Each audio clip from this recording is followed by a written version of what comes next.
ಕಾಪು ಹೊಸ ಮಾರಿಗುಡಿ ದೇವಸ್ಥಾನಕ್ಕೆ ಹರಿದು ಬಂದ ಹೊರೆ ಕಾಣಿಕೆ.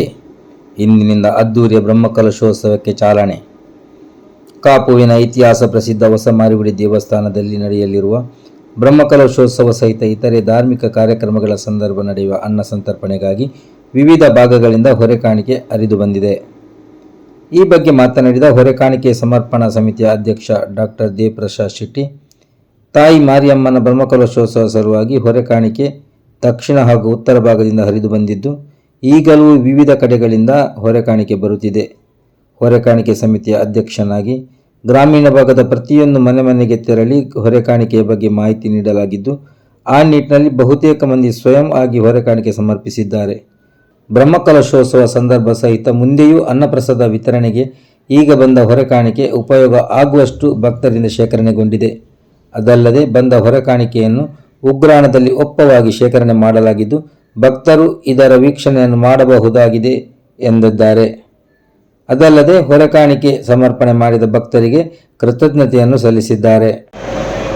ಕಾಪುವಿನ ಅಮ್ಮನ ಬ್ರಹ್ಮಕಲಶೋತ್ಸವ ಇಂದಿನಿಂದ ಬಹಳ ಭವ್ಯವಾಗಿ ವಿಧಾನದೊಂದಿಗೆ ಧಾರ್ಮಿಕ ಕಾರ್ಯಕ್ರಮದೊಂದಿಗೆ ಅನೇಕ ಹೋಮ ಹವನದೊಂದಿಗೆ ಪ್ರಾರಂಭಗೊಂಡಿದೆ.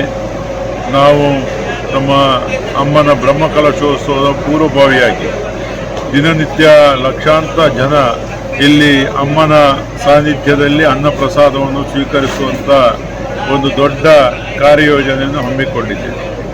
ನಮ್ಮ ಜಗತ್ತಿನಾದ್ಯಂತ ಭಕ್ತರು ಕಾಪುಗೆ ಬರುವಾಗ ಅವರಿಗೆ ಉತ್ತಮ ರೀತಿಯ ಅನ್ನಪ್ರಸಾದ ಬಹಳ ಒಳ್ಳೆಯ ಶುಚಿರುಚಿಯಾಗಿರಬೇಕು ಎಂಬ ಉದ್ದೇಶದಿಂದ ನಾವು ಹೊರೆ ಕಾಣಿಕೆ, ಹಸಿರು ಹೊರೆ ಕಾಣಿಕೆಯನ್ನು ಎಲ್ಲ 2 ಜಿಲ್ಲೆಯ ಪ್ರತಿ ಗ್ರಾಮದಲ್ಲೂ ಮನೆಯಿಂದ ಕೂಡ ಹೊರೆ ಕಾಣಿಕೆ ತರಬೇಕು ಎಂಬ ಸಂಕಲ್ಪದೊಂದಿಗೆ ಅಮ್ಮನ ಪ್ರೇರಣೆಯಾಗಿದೆ.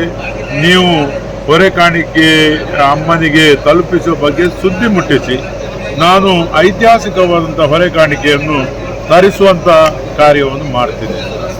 ಇದು ನಮಗೆ ರೋಮಾಂಚನ ಆಗ್ತಾ ಇದೆ. ತಾಯಿಯ ಪ್ರೇರಣೆಯಂತೆ ಹರಿದು ಬಂದಿದೆ ಹಸಿರು ಹೊರೆ ಕಾಣಿಕೆ.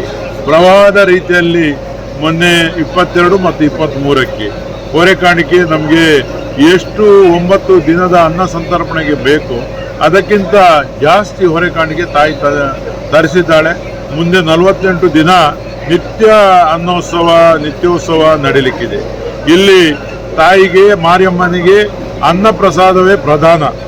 ಎಷ್ಟು ಜನ ಆ ಅನ್ನ ಪ್ರಸಾದವನ್ನು ಸ್ವೀಕಾರ ಮಾಡ್ತಾರೆ ಅಷ್ಟು ಜನರನ್ನು ಅನುಗ್ರಹಿಸುವಂಥದ್ದು ಆ ಚಿನ್ನದ ಗದ್ದುಗೆಯಲ್ಲಿ ಕೂತು ಅಮ್ಮ. ಆದ್ದರಿಂದ ನಾವು ಎಲ್ಲರಿಗೂ ಅನ್ನ ಪ್ರಸಾದವನ್ನು ಒದಗಿಸುವಂಥ ಉದ್ದೇಶದಿಂದ ಈ ಒಂದು ಬೃಹತ್ ಹೊರೆ ಕಾಣಿಕೆಯನ್ನು ಮನೆಯಿಂದ ಹಸಿರು ಹೊರೆ ಬಂದಿದೆ.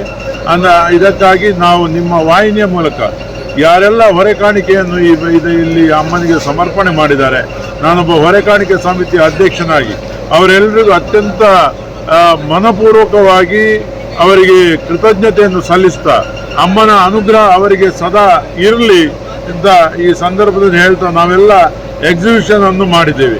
ಹೊರೆ ಕಾಣಿಕೆಯನ್ನು ಎಲ್ಲ ಸಾರ್ವಜನಿಕರು ಅದನ್ನು ಬಹಳ ಸುಂದರವಾಗಿ ನೋಡೋ ರೀತಿಯಲ್ಲಿ ವಿಶಾಲವಾದ ಜಾಗದಲ್ಲಿ ಅದನ್ನು ಎಕ್ಸಿಬಿಷನ್ ಅನ್ನು ಏರ್ಪಡಿಸಿದ್ದೇವೆ. ಯಾರು ಕೂಡ ಬಂದು ಇದನ್ನು ನೋಡುವಂಥ ಪ್ರೇಕ್ಷಕರಿಗೆ ಅವಕಾಶ ಇದೆ, ಅದನ್ನು ತಾವು ನೋಡಬಹುದು. ಈಗ ಕೂಡ ಹೊರೆ ಕಾಣಿಕೆಗಳು ಬರ್ತಾ ಇದೆ. ಇವತ್ತು ನಮ್ಮ ಮುರುಗೇಶ್ ನಿರಾಣಿ ಅವರು ಮಾಜಿ ಸಚಿವರು 1 ಲೋಡ್ ಸಕ್ಕರೆಯನ್ನು ಅಲ್ಲಿಂದ ಅವರ ಬಿಜಾಪುರದಿಂದ ನಮ್ಮ ಸಹಕಾರಿ ರತ್ನ ಡಾಕ್ಟರ್ MN ರಾಜೇಂದ್ರ ಕುಮಾರ್ ಅವರ ಒಂದು ಬೇಡಿಕೆಯಂತೆ ಇಲ್ಲಿಗೆ ಅವರು ತರಿಸ್ತಾ ಇದ್ದಾರೆ. ಆದ್ದರಿಂದ ನಿತ್ಯ ಈ ಹೊರೆ ಕಾಣಿಕೆಗಳು ಬರ್ತಾ ಇರ್ತದೆ. ನಾವು ಅದನ್ನು ಸ್ವೀಕಾರ ಮಾಡಲಿಕ್ಕೆ ಸ್ವೀಕಾರ ಕೌಂಟರನ್ನು ಇಟ್ಟಿದ್ದೇವೆ. ಅನುಗ್ರಹ ಪತ್ರ ಯಾರೆಲ್ಲ ಹೊರೆ ಕಾಣಿಕೆ ಕೊಡ್ತಾರೆ ಅವರಿಗೆ ಅನುಗ್ರಹ ಪತ್ರ ಕೊಡ್ತೇವೆ. ಎಲ್ರಿಗೂ ಮತ್ತೊಮ್ಮೆ ಕೃತಜ್ಞತೆ.